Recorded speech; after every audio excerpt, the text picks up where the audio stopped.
My mom lives in this really nice neighborhood that's built around a series of man-made ponds. We were one of the first buyers in the community, back almost 15 years ago, and had the luxury of picking whatever plot of land we wanted. Naturally, we chose a property right on top of the biggest pond, and from our place, we could see the other ponds and the small creek that snaked across the whole neighborhood.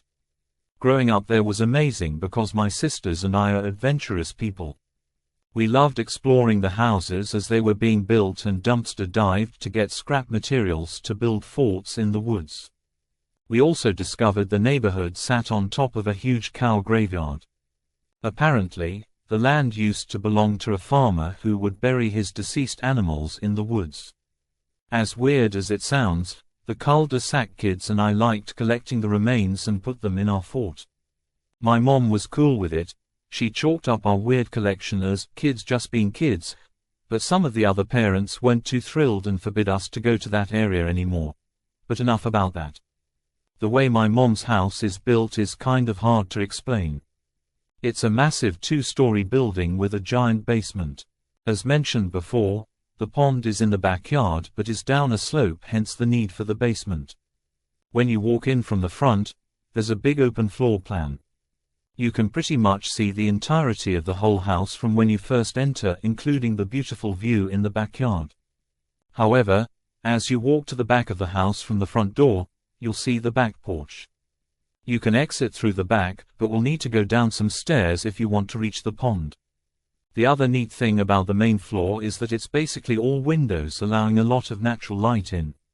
It's really nice, but we admittedly never had enough curtains and the blinds were always open. My neighbors saw a lot of my awkward dancing growing up. From the main floor, you had the option of going up the stairs to the bedrooms my sisters and I used, or going to the basement and having the option of going out back to the pond. My older sister had the best room in the house. Not only was it the biggest, but it had a secret room she deemed the midget room, because of the small crawlspace-sized door that opened up into it. Unfortunately, when she entered high school she decided to mess with things she never should have and released something into the house. Doors would open and close on their own. Our cats would all gather around the midget room door. I'd have horrible nightmares and wake up with welts and scratches on my body I couldn't explain. There was even one time I tossed and turned at night, wanting a glass of water, and woke up to see my 2-year-old sister at the foot of the bed with a cup of water saying, "The boy in the walls said you were thirsty." The house was eventually cleansed by a priest when my sister moved out, but around that time something unexplainable happened. I have always believed in the paranormal. There have just been too many things in my life that I can't explain. And though at times in that house I felt unwelcomed or unsafe, I always tried my best to investigate to see if it could be explained away. But sometimes, you just can't. In 2014, I was dating this guy we'll call Trevor. Trevor also believed in paranormal things and was interested in my mother's house. We went over one night to have dinner with them and wound up being roped into watching a movie on the main floor. The family turned in around midnight and Trevor and I ended up staying up talking. I remember commenting on how beautiful and big the moon was in the sky, and the two of us sat in silence on the couch watching it shine over the pond. And that's when I saw it, black-eyed children soaking wet in all white marching from the water. At least a dozen of them, almost glowing in a pale silver light.